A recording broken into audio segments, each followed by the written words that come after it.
Alors voilà un objet extrêmement précieux parce qu'il fait le lien entre le réel et l'imaginaire. C'est-à-dire que cette histoire, je l'ai racontée à partir des souvenirs de mon père et c'est un roman, donc j'ai inventé des choses. Le livre commence par lui, c'est un baromètre sur lequel j'entendais mon père tous les soirs tapoter comme ça pour prévoir un peu la météo le lendemain, même s'il y avait la météo à la télé, mais c'était son truc, il faisait ça. Et ça lui venait de son enfance, à l'époque où il n'y avait vraiment pas la météo, dans les années 40, pendant la guerre, où sa grand-mère faisait ça à la Fromule, là où se passe l'histoire du livre en Alsace.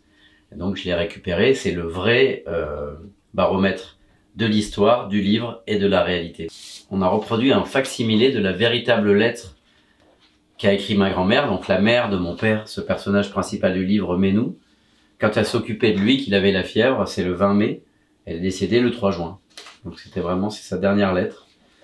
Et donc elle existe bel et bien, et là on l'avait reproduite, et elle est comme ça, exactement comme ça, dans le livre. Donc là aussi on est sur des carrefours entre le réel et l'imaginaire, parce que moi je l'ai contextualisé d'une certaine manière dans le roman, en inventant ce qui pouvait se passer autour, mais la lettre existe bel et bien.